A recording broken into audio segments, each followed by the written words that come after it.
नमस्कार, मी Anushree Karandikar. Talk time या कार्यक्रमामध्ये तुमचं सगळ्यांचं अगदी मनापासून स्वागत. टॉक टाइममध्ये आजचा जो आपला विषय आहे तो म्हणजे स्त्रियांमधील हृदयरोग आणि माधवबाग उपचार. आणि या विषयावरती मार्गदर्शन करण्यासाठी आपल्या सोबत आहेत डॉक्टर हर्षा महाजन. डॉक्टर, कार्यक्रमात तुमचं मनापासून स्वागत. नमस्कार. नमस्कार. तर प्रेक्षको, विषय तुमच्या लक्षात आलेला असेल. विषय आहे स्त्रियांमधला हृदयरोग आणि माधवबागचे उपचार नेमके कशा प्रकारे त्याच्यावरती करता येऊ शकतात. त्या अनुषंगाने आजचा संपूर्ण विषय असणारे आपल्याला डॉक्टर मार्गदर्शन करणार आहेत. त्याआधी आपण विषयांची आणि डॉक्टरांची थोडक्यात माहिती करून घेऊया. आधुनिक वैद्यकशास्त्रातील अद्ययावत वैद्यकीय तपासण्या, आयुर्वेदातील औषधं व पंचकर्म, आहार, व्यायाम, योग आणि जीवनशैलीतील सुधारणांसाठीचे समुपदेशन यांचा एकत्रित वापर करून माधवबाग या जगातील पहिल्या विना शस्त्रक्रिया आयुर्वेदिक उपचार करणाऱ्या हॉस्पिटल आणि क्लिनिक्समधून 5 लाखांहून अधिक रुग्णांवर यशस्वी उपचार आतापर्यंत केले गेलेले आहेत. जगातील सर्वात जास्त हृदय रुग्ण असलेला देश या अपकीर्तीपासून भारताला वाचवण्यासाठी या उपचारांचा व जीवनशैलीतील बदलाचा मोठ्या प्रमाणात प्रसार आणि प्रचार करण्याकरता माधवबाग गेले अनेक वर्ष अथक परिश्रम करताना दिसतंय. तुमच्या हृदयाच्या आरोग्याला प्राधान्य देऊन तुमच्या हृदयाला संरक्षण देण्यासाठी माधवबाग सदैव सज्ज असतेच.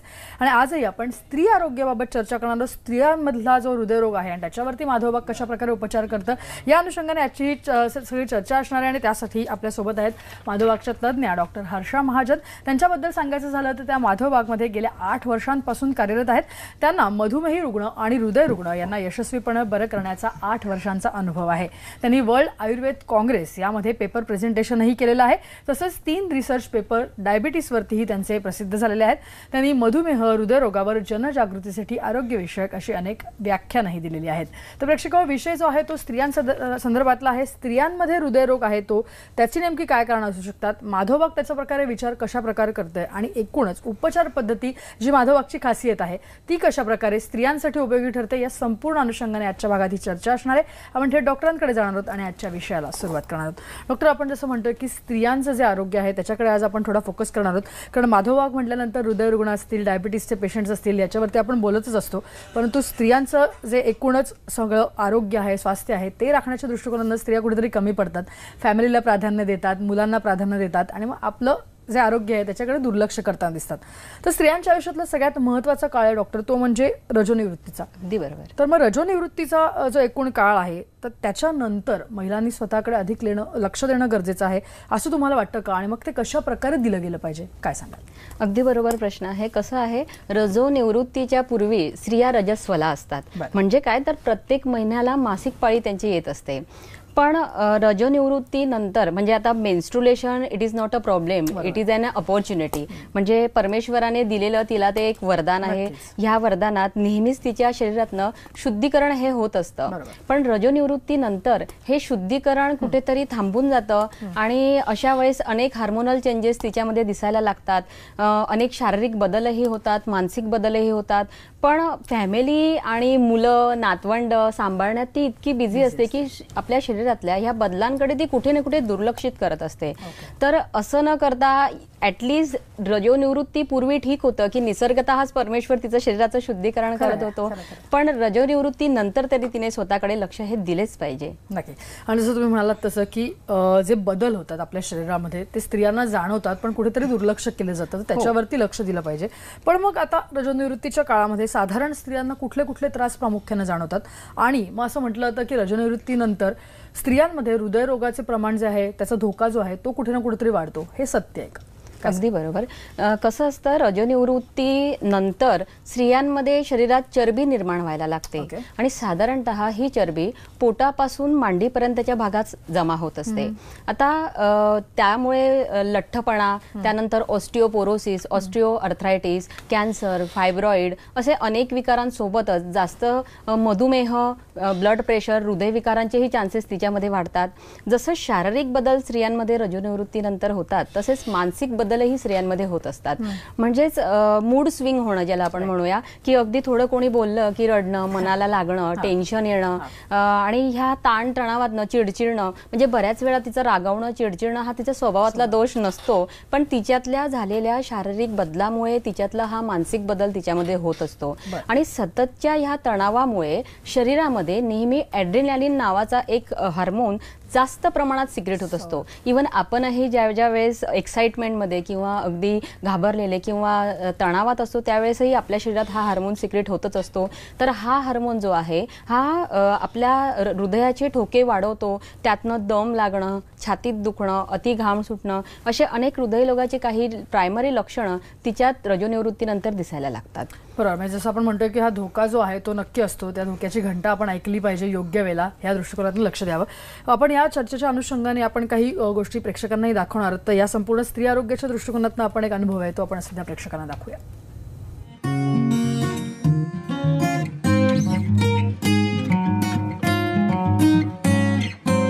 नमस्कार, मी सोनाली कुलकर्णी. स्त्री ही कधी आई असते, कधी पत्नी, कधी बहीण असते, तर कधी मैत्रीण असते. अशा विविध रूपांमध्ये ती तुमच्या कुटुंबाची काळजी घेत असते. मग तिच्या आरोग्याची काळजी तुम्ही नको घ्यायला? चला, स्त्री आरोग्याविषयी एक पाऊल पुढे टाकूया. माधवबाग हृदय संगिनी या स्वास्थ्य चळवळीत सामील होऊया.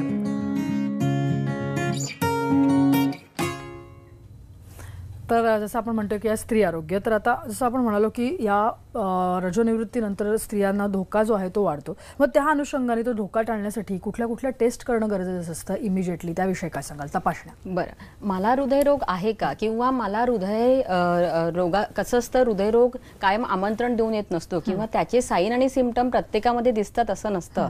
तर फ्युचरमध्ये हृदयरोग मला व्हायला नको किंवा मला हृदयरोग आहे का याच्यासाठी निदान योग्य त्यावेळेस करणं अत्यंत गरजेचं असतं. त्यामध्ये डॉक्टरांकडे जाऊन अत्यंत पहिले बेसिक चेकअप, ज्याच्यामध्ये ब्लड प्रेशर म्हणजे बीपी मॉनिटरिंग, रॅन्डम शुगर, एक रेस्टिंग ECG, ह्याबरोबरच पुढे काही टेस्ट तिने करून घेतल्या पाहिजे.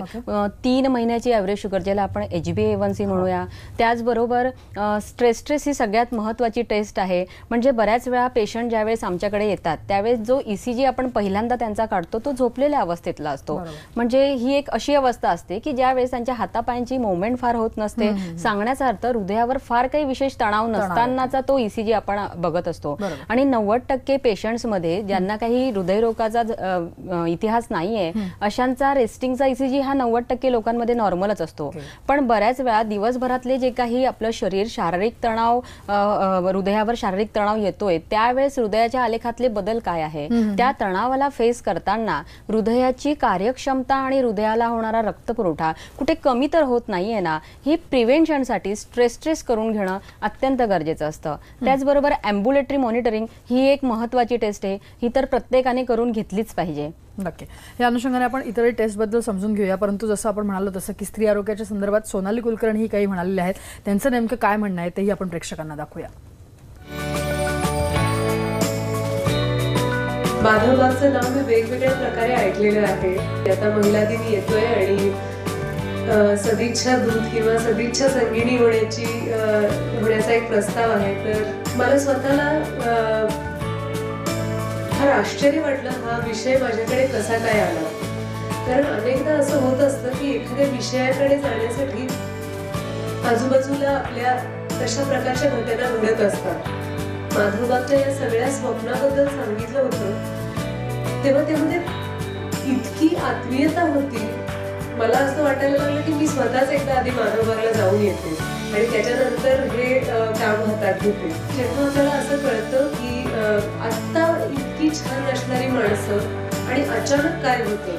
मला वाटतं डॉक्टर रोहित यांनी इतक्या चांगल्या पद्धतीने या बाबीवर प्रकाश टाकलेला आहे की तो क्षण, हार्ट अटॅक येण्याचा क्षण महत्वाचा असण्याच्या पलीकडे आपली लाईफस्टाईल काय आहे, आपण कशा पद्धतीने आजपर्यंत जगत होतो आणि उद्याला कसं सामोरं जायची आपली क्षमता आहे आणि इच्छा आहे, हे वैद्यकीय दृष्ट्या सुद्धा तपासणं फार गरजेचं आहे. आणि अर्थातच मेंटल हेल्थ त्यात गृहीत आहे.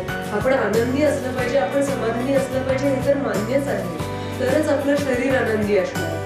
माधवबागच्या संपूर्ण संकल्पना कळल्यानंतर खूप आनंद होतोय की इथे फक्त हृदय विकार झाल्यानंतर गडबडीने आपण जायचंय, मला चेक इन करून घ्या, मला बरं करा आणि मला घरी पाठवा, आता तुमची जबाबदारी आहे, असं नाहीये. हे संकल्पना अशी आहे की स्वतःच्या हृदयाची काळजी घ्या. जेव्हा काळजी करण्यासारखी परिस्थिती नाहीये तेव्हा सुद्धा काळजी घ्या. आणि जेव्हा आहे खरंच तशी परिस्थिती तेव्हा तर आम्ही सुद्धा तुमच्या मदतीला येऊ. हा फार महत्वाचा विचार आहे आणि हृदय संगीतीमध्ये तर दोन फार चांगले शब्द एकत्र आले. इथे बसलेल्या इतक्या संगीनी मला दिसत आहेत, त्यांनी आपण सगळ्यांनी एकत्र येण्याची खरंच गरज आहे.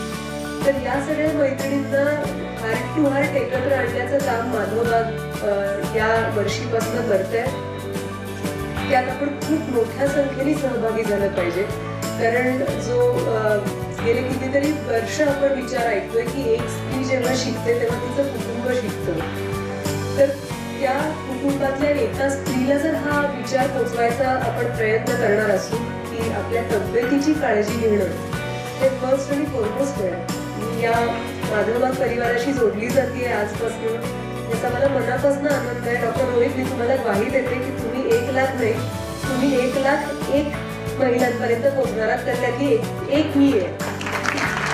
तर मला माझ्या घरातल्या छोट्या छोट्या गोष्टींमध्ये इंटरेस्ट घ्यायला आवडतो. ते म्हणजे रात्री विरजण लावणं असू दे किंवा आठवड्यातनं 2दा उसळ झाली पाहिजे, 2दा पालेभाजी झाली पाहिजे, याचा मी काटेकोरपणे विचार करत असते आणि त्या सगळ्या मेन्यू प्लॅनिंगमध्ये भाग घ्यायला सुद्धा मला आवडतं आणि ते घरच्यांच्या सोबतीनेच पूर्ण होतं. आणि मला एकटीला नाही, मला खात्री इथे असलेल्या प्रत्येक जणीला ते आवडत असणार. कधी कधी अपरिहार्यपणे ते आवडून घ्यावं लागत असणार. पण या सगळ्यामध्ये जर आपण आपल्या तब्येतीकडे दुर्लक्ष केलं तर डेफिनेटली आपण दुसऱ्यावर उपकार करतो या भावनेनंच दिवस उजाडेल. आणि अरे गरड्यांनो, मी तुमच्यासाठी एवढं करते, तुम्हाला काही किंमत नाही, अशा भावनेनंच दिवस मावळेल आणि डोळ्यात पाणी घेऊनच आपण झोपू. तर मला असं वाटतं की डोळ्यातलं पाणी हे फार महाग आहे. बाकीच्या वस्तू आपल्याला मिळवता येतील कारण पैसे आपण कमवू शकू, पण आपल्या डोळ्यातलं पाणी आपण साठवू द्यायचं नाही. त्याची किंमत आपण जर राखली तर आपलं कुटुंबही राखेल. माझं मिशन हेल्दी आहात, माय फॅमिली माय हार्ट, हे आपण लक्षात ठेवूया. सांगितलं की आता स्ट्रेस टेस्ट ही जवळपास सगळ्यांना माहिती झाली आहे, लोक करतही असतात, परंतु तुम्ही दुसऱ्या चाचणीचा उल्लेख केलात, ABPM. काय आहे ही चाचणी, नेमकी कशासाठी केली जाते? अगदी गोल्ड स्टँडर्ड मेथड आहे ABPM, म्हणजे BP मॉनिटरिंग करण्यासाठी खरंच गोल्ड स्टँडर्ड मेथड तिला म्हटलं जातं. यामध्ये बऱ्याच वेळा ज्यावेळेस पेशंट आमच्याकडे येतात त्यावेळेस ते एक बसलेल्या अवस्थेत असतात आणि त्याच वेळेस आम्ही त्यांचा BP बघत असतो किंवा फार फार तर झोपलेले असतात. पण अशा वेळेस अचूक निदान आपल्याला त्याबद्दल मेजरमेंट करता येत नसतं. आणि त्यात स्त्री वर्ग जर म्हणाला तर अगदी सकाळपासून संध्याकाळपर्यंत, मग ती ऑफिसमधली महिला असो किंवा गृहिणी असू द्या, ती अनेक स्ट्रेसमधून, फिजिकल किंवा मेंटल स्ट्रेस मधून जात असते.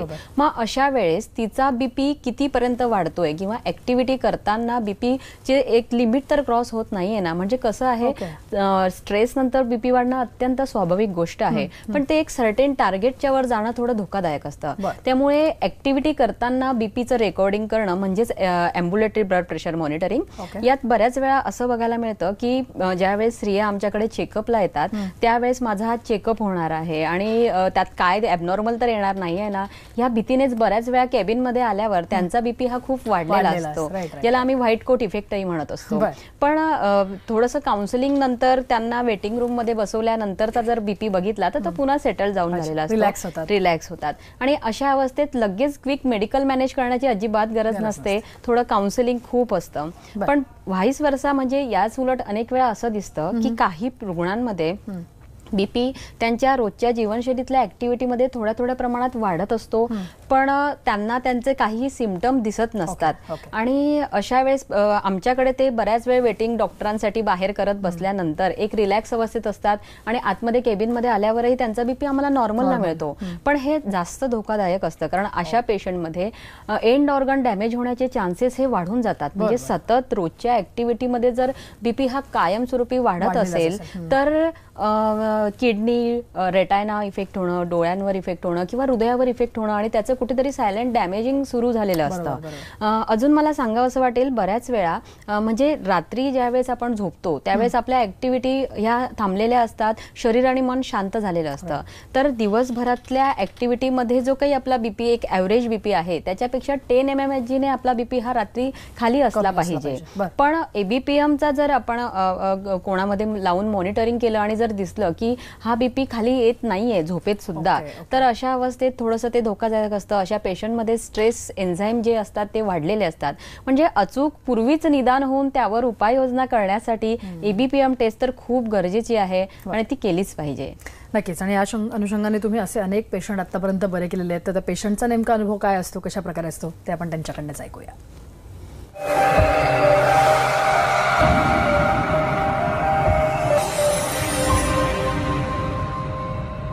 माधवबागमध्ये त्यांनीच मला बरं केलं. मला दुसरा जन्म त्यांनीच दिला. पहिल्यासारखी झाले मी. म्हटलं ते श्रेय माधवबागकडे. त्यांनीच मला बरं केलं आणि मी पुनर्जन्म त्यांनीच मला जन्म दिला पुढचा. बल्कि हमने ये शुभकामनाएं करते हैं कि हम और लोगों को यहाँ पर भेजने का कष्ट करें, जिससे कि माधवबाग का नाम हो और नॉट ओनली इंडिया बल्कि अब्रॉड में भी इसका नाम हो. ही जी ट्रीटमेंट मी घेतली माधवबागमध्ये, ह्याचे अत्यंत ट्रिमेंडस आणि खूपच पॉझिटिव्ह इफेक्ट्स मी माझ्या स्वतःमध्ये मी अनुभवलेत. त्यामुळं हे खरं मिरॅकलच आहे मी असं समजते. ट्रीटमेंट चालू केल्यापासून माझं सगळं व्यवस्थित चाललं आहे. आरोग्याच्या दृष्टीने कामधंदा सगळं करू शकते, एक्सरसाइज योगा करू शकते, सगळं काही व्यवस्थित आहे. कारण 4-5 टेस्ट झाल्या की मला बराच उत्साह आला आणि छान वाटलं. मला एकदम मला माधवबागचा खूप छान सपोर्ट मिळाला सगळ्याच्या बाबतीत. आणि 21 टेस्ट झाल्यानंतर मी घरातून बाहेर पडायला जिथं नाही म्हणत होते तिथं मी जर्मनीला मुलीकडे जाऊन राहिले 3 महिने आणि तिथे सुद्धा खूप एन्जॉय केला. म्हणजे असं तिथं तिला उभं राहता येत नव्हतं, ती उंच उंच उड्या मारू शकते. आणि जर्मनीला जाऊन आम्ही खूप आनंद लुटला. फक्त हे माधवबागेमुळे शक्य झालं. जीवनशैली कशी असावी हे माधवबागने मला शिकवलं आणि आता माझं सगळं व्यवस्थित चालू आहे. देवाने मला असंच ठेवावं. माधवबाग माझ्या पाठीशी आहेच आहे. रोग पूर्ण समूळ नष्ट करायचा असेल आणि आपल्याला सुखी आणि आनंदी आणि निरामय असं आयुष्य जगायचं असेल, आरोग्यदायक, तर माधवबागमध्ये जरूर यावं आणि इथल्या ट्रीटमेंट्स आपण घ्याव्यात असं मला त्यांना सांगावं असं वाटतंय. माधवबागमध्ये आल्यानंतर जीवनाला एक शिस्त लागली आमच्या.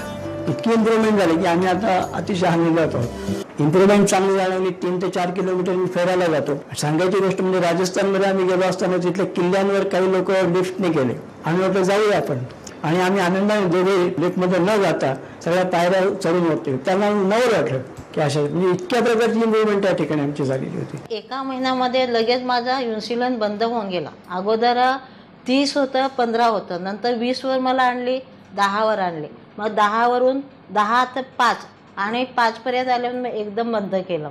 मला इतका आनंद झाला त्या दिवशी की बाबा माझ्या हे पोटावरच्या सुया टोचायच्या आता बंद होऊन गेल्या. माधवबाग ही हृदयस्पर्शीच आहे. हृदयाला स्पर्श करून देते. जणू काय आपण एका कुटुंबातलेच आहोत. आणि डॉक्टरांचं बोलणं जर चांगलं असेल तर माणसाला भीती वाटत नाही. ते मला ह्या ट्रीटमेंटचा खरंच सगळ्या दृष्टीने फायदा झाला आहे. मोटिवेट करतात ते खूप छान की तुम्ही हे करा, तुम्ही नक्की यातनं बाहेर पडाल. म्हणजे ट्रीटमेंटच्या जोडी त्यांचं हे जे काउन्सिलिंग चालतं ना ते पण खूप महत्त्वाचं आहे असं मला जाणवलं.